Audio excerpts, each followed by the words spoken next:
Halo semuanya, salam literasi.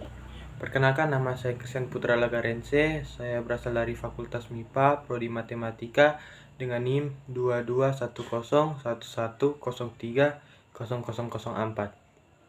Saya akan menjelaskan tentang bahasa yang lugas dalam genre makro.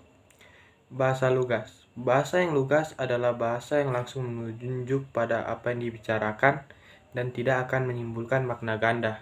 Genre makro.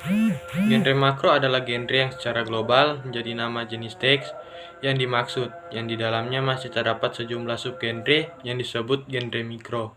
Beberapa contoh genre makro antara lain yang pertama iklan, yang kedua berita, yang ketiga editorial, yang keempat artikel jurnal, yang kelima brosur, yang keenam ulasan buku atau review, dan yang terakhir adalah surat.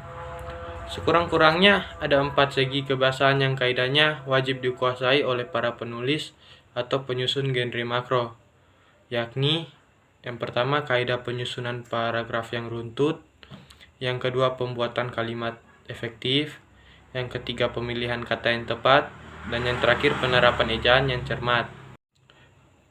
Pemakaian ejaan yang cermat. Di Indonesia, ejaan telah beberapa kali mengalami penyempurnaan. Yang pertama ejaan Van Ophuser yang dipakai sejak tahun 1901. Yang kedua ejaan Suwandi atau ejaan Republik yang dipakai sejak tahun 1947.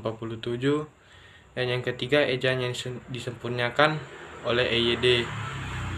Ejaan ini disempurnakan pada tanggal 16 Agustus 1972 dan dilanjutkan dengan nama Pedoman Umum Ejaan Bahasa Indonesia pada tahun 2015. Penjelasan tentang PUEBI ini tertuang dalam buku Pedoman Umum Ejaan Bahasa Indonesia.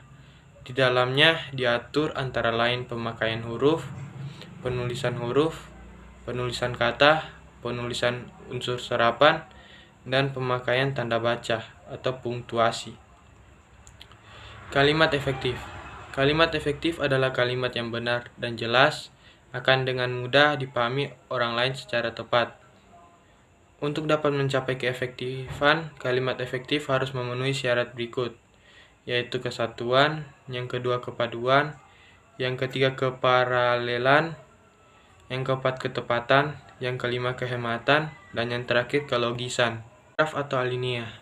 Paragraf atau alinea adalah satuan bentuk bahasa yang biasanya merupakan hasil penggabungan beberapa kalimat. Berdasarkan fungsinya dalam karangan, paragraf dapat dibedakan atas 3 macam, yaitu paragraf pembuka, kedua paragraf pengembang atau penghubung, dan yang terakhir paragraf penutup. Sekian itu saja penjelasan dari saya. Salam literasi.